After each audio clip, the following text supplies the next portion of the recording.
three boys went into a cabin on a freezing December night. Two bodies were found in the ashes. For 52 years, they blamed the missing boy for murder. Then someone finally counted the bones. Type in the comments right now where you're watching from and what time it is over there. Hit that like button. Share this video with everyone who needs to hear this story. Subscribe to Dark Pulse and turn on notifications. Because what you're about to hear is the story of how a 16-year-old boy was called a killer for half a century while his bones lay in a grave that no one bothered to look inside. Brownstown, Indiana. A town so small that if you blinked while driving through it, you'd miss it entirely. The kind of place where everyone knew everyone. Where Friday nights meant high school football. Where families went to the same church every Sunday, and where the biggest news of the week was usually who got a new truck or whose barn needed fixing. It was the kind of town where nothing ever really happened. And maybe that's what made December 17th, 1971 so hard to believe. Because something did happen that night. Something that would leave a wound in this community so deep, so raw, that 52 years later people still couldn't talk about it without their voices breaking.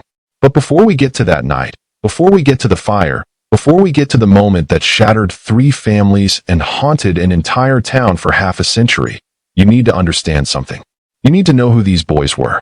Not as case numbers, not as names in a police report, but as people, as sons, as brothers, as friends. Because what happened to them matters more when you understand what was taken. Jerry Autry was 19 years old, a senior at Brownstown Central High School. If you lived in Brownstown in 1971, you knew Jerry. Everyone did. He was the kid who lit up every room he walked into. Star football player. Popular. The kind of guy who could be friends with anyone. The senior who still hung out with underclassmen, not because he had to, but because that's just who he was. He had a longtime girlfriend. He drove a Ford Thunderbird convertible, the kind of car that turned heads on Main Street. Jerry was tall, over 6 feet, and he carried himself with the kind of easy confidence that comes from being well-liked and knowing it. He was 19 years old, and his whole life was ahead of him. Stanley Robinson, Stan to everyone who knew him, was 17. A little quieter than Jerry, but just as well-liked. His family owned a large rural farm just outside of Brownstown, and Stan had grown up on that land. He knew every inch of it, every field, every tree line, every path through the woods. Stan and Jerry were close. The kind of close where you don't even need to make plans. You just show up and the other person is already there. Stan's older sister, Gerda, had been through a lot. Her first husband had died in a tragic accident on the family property earlier that year, crushed when a car he was working under slipped off its jack. She had found him, and now, despite everything, she was starting over. She was getting married again. December 17th was supposed to be a celebration, the beginning of something new for Gerda. Instead, it became the beginning of something no one in that family would ever recover from. And then there was Michael Sule, 16 years old. The youngest of the 3. Mike was a sophomore, a quiet kid, not as loud as Jerry, not as established as Stan, but he was their friend, their real friend, the kind who showed up when you needed him, who carried firewood without being asked, who rode shotgun at 2 in the morning just to keep you company. Mike had a younger sister named Linda. She looked up to him the way younger sisters do. He wasn't just her brother. He was the person who made her feel safe in the world. She had no idea on that Friday night in December that she was about to lose him, that she would spend the next 52 years of her life not knowing whether he was alive or dead, that she would grow old waiting for an answer that refused to come. Comment below. Have you ever lost someone and never gotten answers? These 3 boys, Jerry, Stan, and Mike, were best friends. And on the night of December 17th, 1971, they did what they always did. They hung out. Nothing unusual. Nothing suspicious. Just 3 teenagers in a small town looking for something to do on a Friday night. The evening started at a house party thrown by one of Jerry's friends. All 3 of them were there. Music playing. People talking. The usual small-town Friday night scene. Jerry had brought his girlfriend along, and around midnight, he decided to take her home.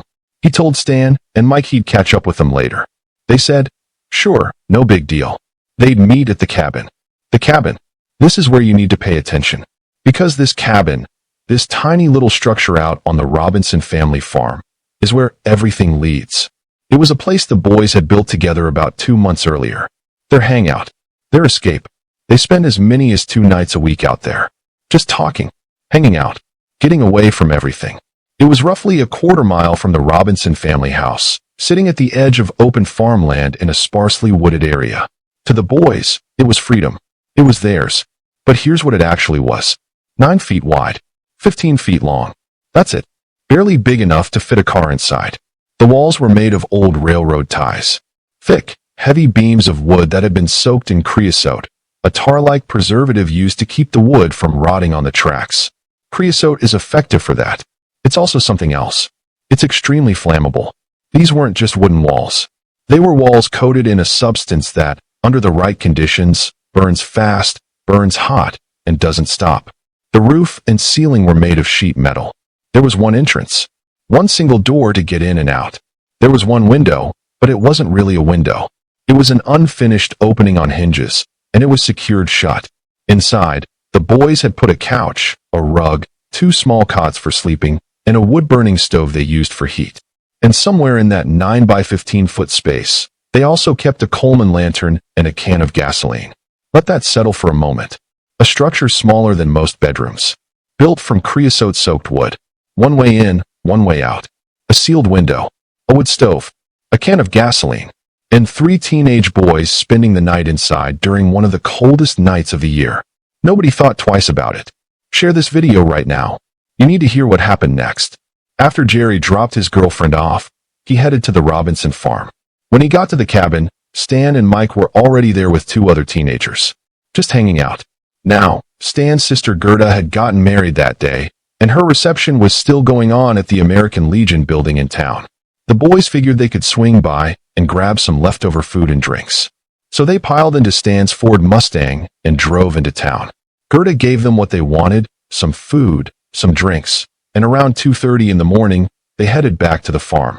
Once they got back, Jerry realized something. He didn't have his contact lens case.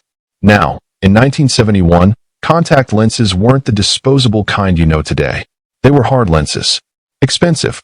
And you absolutely could not sleep in them without serious pain and damage to your eyes. Jerry needed that case. So he and Mike got into Jerry's Thunderbird and drove to Jerry's house in nearby Ewing, Indiana. According to Jerry's mother, who was home at the time, Jerry stayed in the car while Mike ran inside to grab it. A small detail. A quick errand. The kind of thing you'd forget about by the next morning. They got the case and drove back to the cabin. When they returned, Jerry parked his car the way he always did, with the headlights pointing toward the cabin entrance. The cabin had no outside lighting, so the headlights served as a makeshift porch light whenever they arrived after dark. It was routine. Completely normal. Shortly after they got back, Mike left with the 2 other friends who had been at the cabin earlier. But not for long. Around 2:45 in the morning, Mike came back. One of the other teens helped him carry an armload of firewood to the cabin before saying goodnight and leaving. And that was it.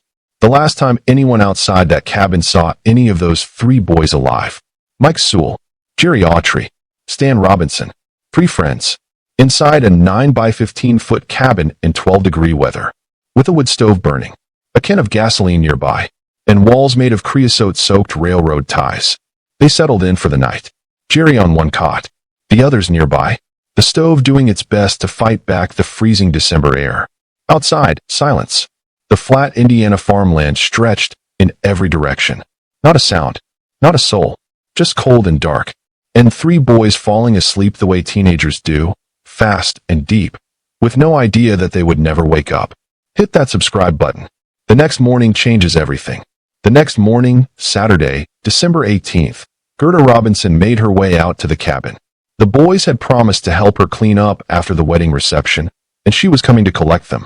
She walked the quarter-mile path from the family house toward the edge of the farmland where the cabin stood, or where the cabin used to stand.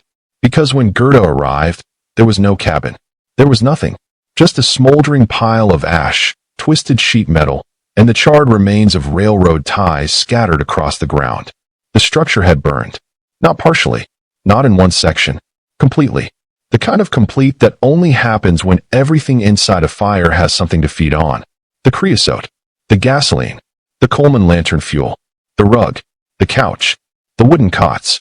All of it gone. Gerda stood there in the cold December air, looking at what was left of the place where her brother and his friends had gone to sleep just hours before. She ran back to the house. The family called the authorities immediately. When police and investigators from the Indiana State Police arrived at the scene, what they found confirmed the worst. In the smoldering wreckage, there were human remains. 2 sets. 2 bodies burned so badly, so thoroughly, that they were described in the official report as being close to incineration. The skulls were mostly cremated. The teeth, which are usually the last thing to be destroyed in a fire, were barely recognizable. The heat had been that intense. The creosote-soaked walls had turned that tiny cabin into something closer to a furnace than a building. When those walls caught fire, the temperature inside would have skyrocketed in seconds. The boys wouldn't have had time to react. They probably never even woke up. Identification was nearly impossible. There were no dental records usable, no fingerprints, nothing that modern forensics would later take for granted. But investigators found 2 items in the debris that gave them something to work with. 2 class rings. The first ring was found in a small crevice near one of the beds. It was the least damaged of the 2, and it was quickly identified as belonging to Jerry Autry. But here's a detail that would bother people for decades. Multiple witnesses, including Jerry's own girlfriend, said he was not wearing his ring that night. So why was it there? Had he left it during a previous visit? Had someone else placed it there? No one could say for certain. The second ring was found near the other bed. It had suffered significantly more damage. A local jeweler examined it closely but could not say with confidence that it belonged to Stan Robinson, only that it was similar to the one Stan owned. That was the extent of the identification. 2 class rings. One that probably belonged to Jerry, and one that might have belonged to Stan. And on top of that, investigators used a leg bone found on one of the cots to determine it likely belonged to Jerry based on the fact that he was considerably taller than the other 2 boys. Jerry was over 6 feet. Stan and Mike were both 5'8". The longer bone was attributed to the taller boy, and that, apparently, was enough. 2 boys identified. Case moving forward. But there was a problem. A big one. A problem that should have stopped every single investigator in their tracks and forced them to tear that scene apart inch by inch. There were supposed to be 3 boys in that cabin. Jerry, Stan, and Mike. 2 bodies were found. 2, not 3. Where was Michael Sule? Comment below. How do you lose an entire person in a fire investigation? The deputy coroner examined the remains. The state pathologist was called in for a second opinion, and both of them, independently, came to the same conclusion. There was absolutely no possibility that a third person's remains were at the scene. They were adamant. 2 bodies. Only 2. Whoever the third boy was, he was not here. 2 hours after investigators left the scene, the Sule family reported Mike missing. He hadn't come home.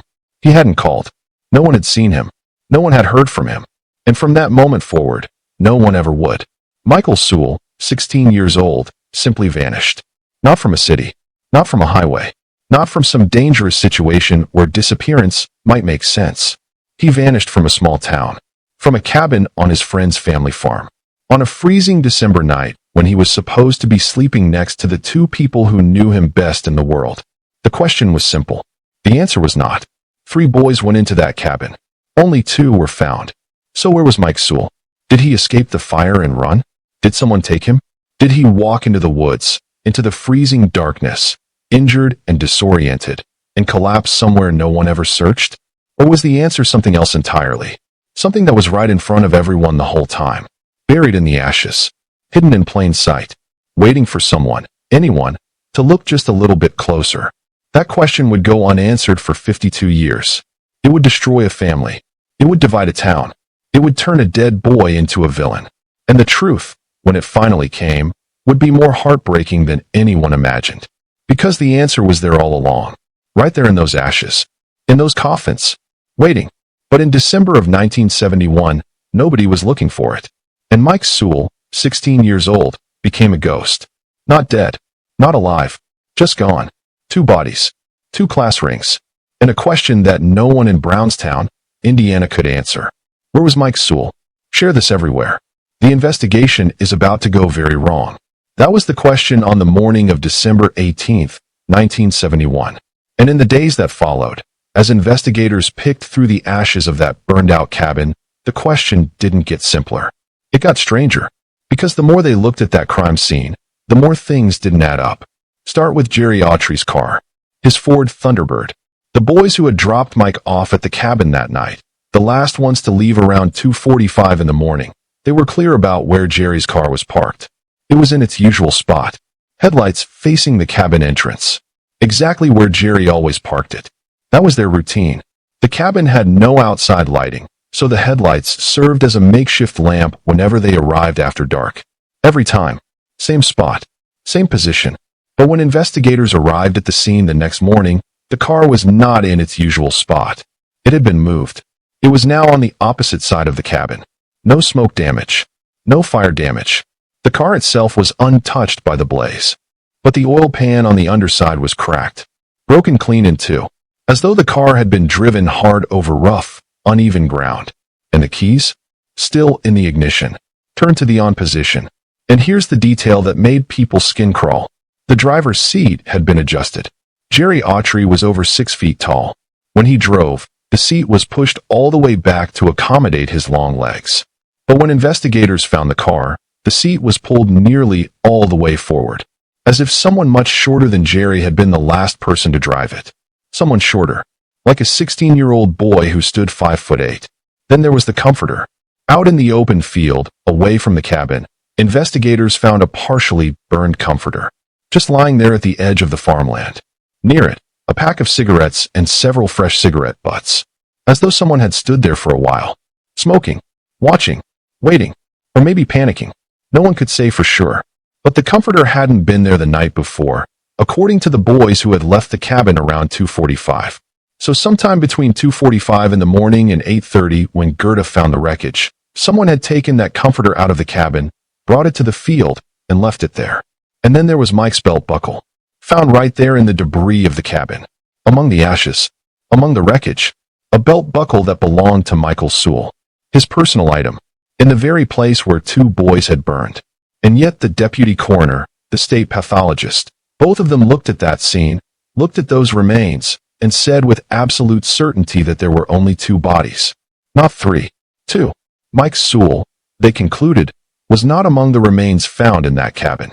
So his belt buckle was there. But he wasn't. His 2 best friends were dead. But he was just gone. No body. No blood trail. No footprints leading away from the scene. Nothing. A 16-year-old boy had simply ceased to exist sometime between 2:45 in the morning and sunrise on a freezing December night in rural Indiana. 12 degrees outside. Flat farmland in every direction. The nearest town a mile and a half away. And this boy, who had no car because Jerry's Thunderbird was still on the property, who had no way to call anyone because this was 1971 and there were no cell phones, who was wearing God knows what in the middle of an Indiana winter. This boy had apparently just walked away. That was the official position. Mike Sule was missing. And so the search began. Hit that like button. The town is about to turn on this family. Dozens of people from Brownstown and the surrounding area fanned out across the farmland. The tree lines. The banks of the White River that ran not far from the property. They searched the woods. They searched the fields. They searched the ditches along State Road 135. Volunteers. Neighbors. Friends of the family. People who had known Mike since he was a baby. They all came out. They looked everywhere. They looked for days. They found nothing. Not a scrap of clothing. Not a footprint. Not a single sign that Mike Sule had walked away from that cabin alive. He was simply gone. And when you can't find a person, when there's no body and no evidence and no trail, that's when something else fills the vacuum. Something worse than grief. Something more destructive than fire. Rumors. It started slowly at first. Whispers in the grocery store. Conversations that stopped when certain people walked into a room. Questions asked behind hands at church on Sunday morning. And then it grew. And then it spread. And then it took on a life of its own, the way only small-town gossip can. Feeding on itself, getting louder and uglier with each telling. People started saying Mike Sule had set the fire, that he had killed Jerry and Stan and then run away. That's what they said. A 16-year-old boy, they decided, had murdered his 2 best friends and vanished into the night. No evidence. No motive. No logic. Just the simple, cruel math of a small town trying to make sense of something senseless. 2 boys were dead. 1 boy was missing. And the easiest story to tell, the one that required the least amount of thinking, was that the missing one must have done it. And it didn't stop there. The rumors got darker. People said Mike had been getting into drugs. that he was part of some kind of scene involving substances that people in 1971 were deeply afraid of and barely understood. They said he had made a dealer angry. They said the other boys had been using too. Conflicting reports came from people who had been at the party that night, each one adding a new layer of speculation, a new theory, a new accusation. The local newspapers picked it up, not as verified reporting, not as confirmed fact, but as the kind of speculative small-town coverage that plants seeds and lets them grow into something poisonous. And those seeds grew right into the heart of the Sule family. Think about this for a moment. You are the Sule family. Your son, your brother, is gone. You don't know if he's alive or dead. You can't find him. The police can't find him. And instead of sympathy, instead of support, instead of your community wrapping its arms around you the way small towns are supposed to, you get accused. Your missing boy, your 16-year-old child who might be lying dead somewhere in the cold, he gets called a murderer. In the streets, in the stores, in the newspaper, to your face. Linda Pack was Mike's younger sister. She was a child when this happened. And from that moment on, her life was defined by a question she couldn't answer and an accusation she couldn't fight. People came up to her. Not once. Not occasionally. Her entire life. Strangers. Acquaintances. Neighbors. People she barely knew. They'd approach her and ask the same thing. Did you ever find out what happened to your brother? Every single time. For 50 years. And every single time, she had nothing to tell them. No answer. No closure. Just the same aching silence that had followed her since she was a little girl standing in her mother's house, watching the adults cry and whisper, trying to understand why her brother wasn't coming home. Mike's sisters eventually left Brownstown. They had to. The weight of the suspicion, the constant whispers, the way people looked at them. It was too much. Linda would later say, in her own words, that the community pretty much ran them out of town. The ones who loved Mike, the ones who knew him, they knew he could never do what people were accusing him of. But the ones who didn't know him, or didn't care to, they made life unbearable. And so the family scattered, driven away from their own hometown by something that had no proof, no evidence, no basis in anything except fear and the human need to have someone to blame. Comment below. How does a town destroy an innocent family for 52 years? And here's what makes it even worse. The Sule family tried to do the one thing that might have given them some small measure of peace. They went to court and requested that Mike be declared legally dead. It had been years. He was clearly not coming back. They wanted to be able to grieve him properly, to hold a funeral, to put his name on a headstone, to have somewhere to bring flowers. But the court said no. Without proof of death, the request was denied. Mike Sule could not be declared dead because there was no evidence he had died. Let that sink in. The community said he was a murderer who ran away. The court said he wasn't dead because there was no body. And the family was stuck in between, unable to mourn, unable to move on, unable to fight back against accusations they knew were false but could never disprove. There was no funeral for Mike Sule. There was no burial. There was no grave. His mother did the only thing she could. She took a photograph of her son and placed it somewhere in the house. She lit candles beside it. And that was all they had. A photo, some candles, and a memorial plaque that was placed somewhere in town. But there was nothing underneath it. No remains. No ashes. Nothing. Just a name on a piece of metal that reminded the world a boy had existed and then stopped existing, and nobody could explain why. Linda Pack would later say, simply and quietly, that they just had to learn to live with it. And that sentence, those 10 words, carries 50 years of weight inside them. 50 years of Christmas mornings with an empty chair. 50 years of birthdays that came and went for a boy who was forever 16. 50 years of people whispering behind your back. 50 years of not knowing. Was he alive somewhere? Had he suffered? Was he cold? Was he scared? Was he alone when he died? If he died at all, there was no answer. There was never an answer. And so they lived with it. Because what else could they do? Share this video. Someone finally decides to look for the truth. And so the years passed. The 1970s became the 1980s. The 1980s became the 1990s. And then the 2000s. And then the 2010s. And still nothing. No answers. No resolution. No new evidence. Just silence. For years after the fire, people reported seeing Mike in various towns across Indiana. A gas station here. A grocery store there. Someone who looked like him walking down a street 2 counties over. None of the sightings were ever confirmed. They were ghost stories. The kind of thing that happens when a person vanishes and the world refuses to accept that they're really gone. You start seeing them everywhere because the alternative, that they're nowhere, is too much to bear. All three families, the Sules, the Robinsons, and the Autreys, pushed for a grand jury investigation multiple times. They wanted someone, anyone, to take a serious look at what had happened that night. But without concrete evidence of foul play, their requests were denied. Every time, the case sat untouched, gathering dust in a filing cabinet somewhere in the Jackson County Sheriff's Office. Another cold case. Another set of unanswered questions. Another family left in the dark. And then, in 2022, something changed. Nancy Sterling, Stan Robinson's sister, had tried before. She and Cher Fletcher, Jerry Autry's sister, had reached out to different Jackson County sheriffs over the years. Each time a new one took office, hoping that maybe this one would listen. Maybe this one would care.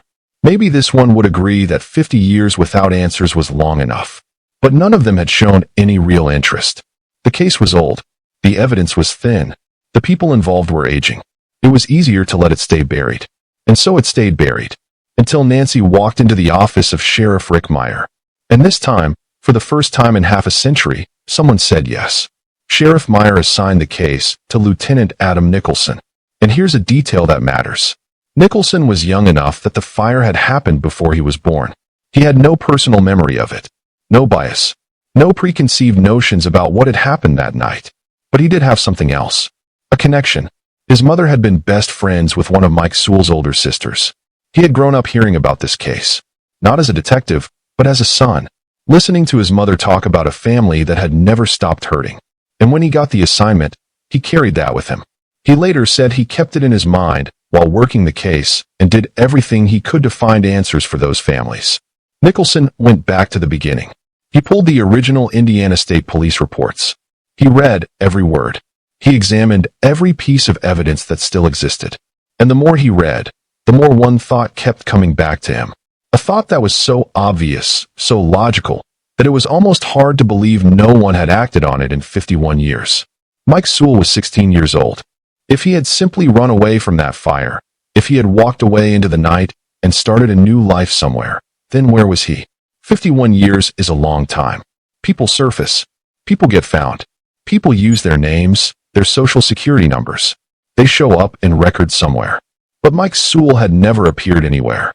Not once in 51 years. There was no record of him. No trace. No sign of life. And the simplest explanation for that, the one that required the fewest assumptions, was that Mike Sule hadn't run away at all. He had been there the whole time. Nicholson made his decision.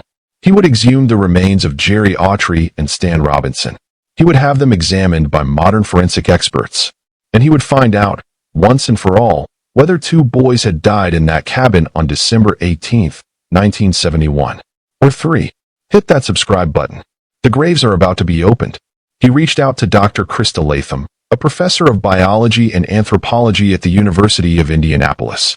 A board-certified forensic anthropologist who had the expertise and the equipment to do what no one in 1971 could. She agreed to help. The families of all 3 boys were contacted. They gave their consent. They provided their DNA. And for the first time in 51 years, the earth above those graves was about to be disturbed. The coffins were about to be opened. And the truth, whatever it was finally about to come out. It was June of 2022, 51 years after that fire. And Linda Pack, Mike Sule's younger sister, the little girl who had grown into a woman carrying a lifetime of unanswered grief, was about to find out if the answer had been buried in Fairview Cemetery all along. She had spent her whole life believing something in her heart that no one else would confirm. She had always known. She had always felt it. She said it herself, in her own quiet words. I've always known in my heart that he died in that fire with them. But I had no proof. Now maybe the proof was coming. Or maybe the coffins would hold nothing new and the silence would continue and Linda Pack would spend whatever years she had left the same way she'd spent all the ones before. Wondering. Waiting. Living with it. But either way, for the first time in 52 years, someone was finally looking. Fairview Cemetery. Brownstown, Indiana. June 21st, 2022. A Monday morning. The kind of morning that, in any other year, in any other context, would have been completely unremarkable. Summer heat settling over the flat Indiana landscape. Birds in the trees. The quiet hum of a small town going about its business.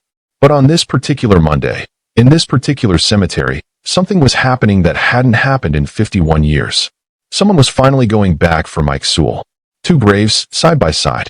Jerry Autry and Stanley Robinson. Buried here since December of 1971. Laid to rest on the same day in the same cemetery by families who were too broken to do anything but hold each other and try to make sense of the senseless. These graves had sat undisturbed for over half a century. The headstones had weathered. The grass had grown and been mowed 1,000 times over. Seasons had come and gone.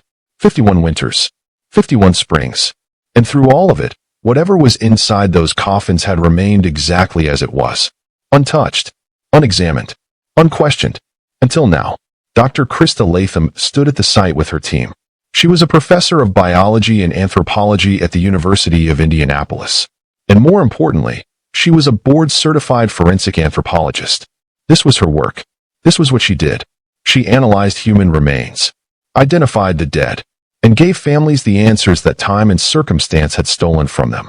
She had agreed to help Lieutenant Adam Nicholson with this case after he reached out to her, and her team from the University of Indianapolis Human Identification Center was here to conduct the exhumation. The families had given their consent. All of them. The Robinsons, the Autrys, and the Sules. They had also provided something else. Their DNA. Biological samples that could be compared against whatever was found inside those coffins. This was the part that mattered most. Because if Mike Sule's remains were in there, mixed in with the remains of his two friends, then DNA was the only way to know for sure. The ground was opened. The coffins were lifted. Two caskets, 51 years old, brought up from the earth and into the light for the first time since they were lowered in. Dr. Latham took possession of the remains and transported them to the University of Indianapolis Human Identification Center, and then began the part that no one talks about in these stories. The waiting. Comment below. Could you wait 52 years for an answer? Because forensic analysis is not fast. It is not dramatic. It does not happen overnight. It is slow, methodical, painstaking work done under fluorescent lights in a laboratory by people who measure things in millimeters and examine fragments of bone under magnification. There are no shortcuts. There is no rushing it. You do the work, and the work takes as long as it takes. For Linda Pack, the waiting was nothing new. She had been waiting her entire adult life. 51 years of not knowing whether her brother was alive or dead. 51 years of holidays with an empty space at the table. 51 years of waking up in the middle of the night with the same thought, the same question, the same unbearable silence where an answer should have been. She had waited as a child. She had waited as a teenager. She had waited as a young woman, as a middle-aged woman, and now as an older woman looking back at a lifetime shaped entirely by one night in December of 1971. She knew how to wait. She'd been doing it longer than most people had been alive. But this time was different. This time, there was something at the other end of the waiting. A possibility. A real, tangible, scientific possibility that the answer was coming. Dr. Latham was examining those remains right now. Right this moment. In a lab in Indianapolis. And whatever she found, whatever the bones told her, it would be the truth. Not a rumor. Not a theory. Not someone's opinion at the grocery store. The truth. Months passed. Summer turned to fall. Fall turned to early winter. And then, on November 22nd, 2022, 5 months after the exhumation, Dr. Krista Latham completed her analysis. And her findings changed everything. Inside those two coffins, Dr. Latham did not find the remains of two people. She found the remains of three. Not two. Three. Share this video everywhere. The truth is about to be revealed. Here is how she knew. When a forensic anthropologist examines skeletal remains, one of the most fundamental things they do is count.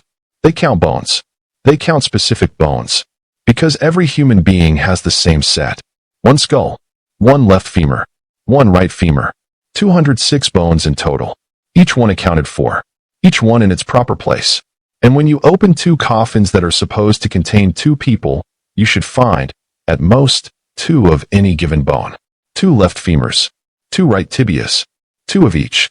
That's basic anatomy. That's math. That's fact. But Dr. Latham didn't find two of certain bones. She found three. Triplicate copies. 3 copies of bones that only exist once in a single human body. There is no interpretation required here. There is no ambiguity. If you have 3 left femurs, you have 3 people. Period. It is not a matter of opinion. It is not a theory. It is scientific certainty. And Dr. Latham's report stated exactly that. A minimum of 3 individuals were represented within those 2 caskets. Mike Sule had been there the entire time. 52 years. He had been right there. In Fairview Cemetery. In Brownstown. The town he grew up in. The town his family was driven out of. The town that called him a murderer, a runaway, a coward, a drug addict. He was there the whole time, lying in a coffin next to his best friends. His bones mixed with theirs. Buried. Unidentified.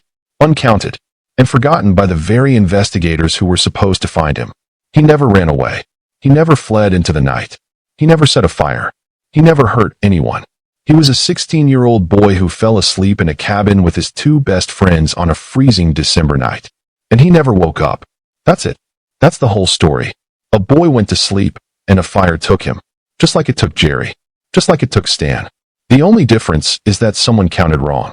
Someone looked at those ashes in 1971 and said 2 bodies. And because they said it with enough authority, with enough certainty, everyone believed them. For 52 years. And because of that mistake, because one coroner and one pathologist decided there were only 2 sets of remains without the tools or the expertise to make that determination properly, a 16-year-old boy was erased. Not just from the cabin. From his own death. He was denied a funeral. Denied a grave. Denied the simple, basic dignity of being acknowledged as someone who had died. And in the vacuum left by that denial, the worst of human nature filled the space. Gossip. Accusation. Blame. Cruelty. Directed at a dead boy who couldn't speak for himself and at a family who had already lost everything. After the bone analysis confirmed 3 individuals, the next step was DNA. Dr. Latham selected the least burned bones from the collection, the ones most likely to still contain viable genetic material, and submitted them to the Indiana State Police Lab. The lab attempted DNA extraction on several bones. Most were too badly damaged.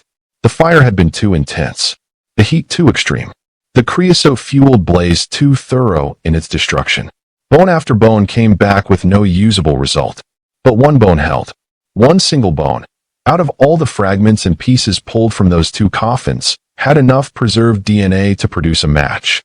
On June 12, 2023, the Indiana State Police Lab completed its analysis.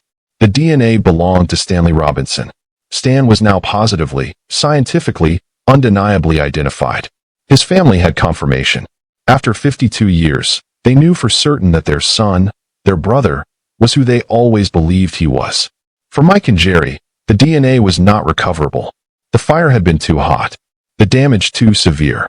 The lab said they would continue to attempt extraction as future technology improved, holding out hope that someday, years or decades from now, a new method might pull an answer from those shattered bones. But here's the thing. It didn't matter. Not really. Not for the question that had haunted these families for half a century. Because the bone count was the answer. 3 people. 3 sets of remains. In 2 coffins that were supposed to hold only 2. There was no other explanation. There was no alternative theory. Mike Sule died in that cabin on December 18, 1971, alongside Jerry Autry and Stanley Robinson. The fire took all 3 of them, and the evidence had been sitting in Fairview Cemetery for 52 years, waiting for someone to come and count the bones. Dr. Latham's report contained one more finding, one more detail that mattered. In her examination, she noted that there was no trauma observed on any of the remains that could not be attributed to the fire itself. No fractures inconsistent with heat damage. No signs of blunt force. No evidence of violence. Nothing to suggest that anyone in that cabin had been harmed by anything other than the fire. 3 boys fell asleep. A fire started, likely from an overheated wood stove in a structure built from the most flammable material imaginable. And all 3 of them died. It was not a murder. It was not arson. It was not a crime. It was a tragedy.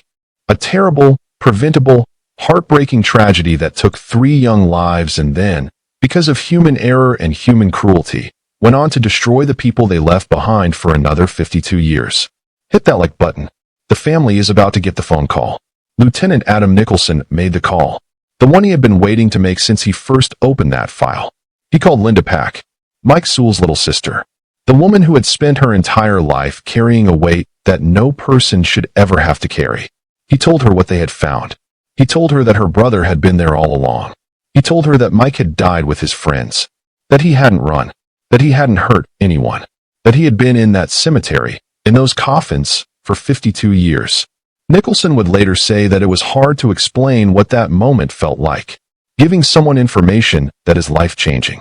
Information about something that happened before he was even born. He said it was a great feeling, knowing how happy the family was. Knowing that they finally had the answers they had been wanting for more than half a century. And Linda Pack, who had waited 52 years. Who had been questioned and accused and pitted and ignored. Who had lit candles next to a photograph and visited a memorial plaque with nothing underneath it. Who had learned to live with it because there was no other choice. Linda said she didn't even know how to put it into words. Unbelievable, she said. Happy. A bunch of emotions, all at once. 52 years of pain released in a single phone call. A lifetime of not knowing answered in a single sentence. He was there. He was always there. Sure, Fletcher, Jerry's sister, said something after the findings were announced that cut right to the heart of it. She said that now all three families finally knew what happened at that cabin. And what happened was simply a tragedy. Not a conspiracy. Not a crime. Not a mystery. Just three boys, a cold night, and a fire. That's all it ever was. But it took 52 years for anyone to prove it. 52 years during which a 16-year-old boy was called a killer by people who never knew him. 52 years during which his family was driven from their home. 52 years during which his mother could only light candles next to his picture because there was no grave to visit. No funeral to remember. No official acknowledgement that her son had died at all. 52 years during which the technology existed to count bones. The same technique Dr. Latham used in 2022 was not new. It was a standard forensic method that had been available for decades. But no one bothered to apply it. Because in 1971, a coroner said 2 bodies. And everyone took his word for it. And a boy disappeared. Not into the night. Not into the woods. Not into some new life under a different name. He disappeared into a filing cabinet. Into a cold case. Into the cruelty of a town that needed someone to blame more than it needed the truth. Linda Pack, when asked how she felt after all those years, after all that pain, after all that waiting, said one thing that stays with you long after this story ends. She said, simply, quietly, with the kind of calm that only comes from someone who has carried something impossibly heavy for an impossibly long time and has finally been allowed to set it down. I'm just glad I got to be alive long enough to know the truth. Mike Sule was 16 years old. He liked hanging out with his friends. He carried firewood without being asked. He rode shotgun on late-night drives to pick up a contact lens case. He was somebody's son, somebody's brother, somebody's friend. And for 52 years, the world forgot that. The world turned him into a rumor, a suspect, a ghost. But he wasn't any of those things. He was a boy who fell asleep next to his best friends on a cold December night and never woke up. And he was right there the whole time, waiting for someone to find him, waiting for someone to count the bones, waiting for someone to say his name, not as an accusation, but as what it always should have been.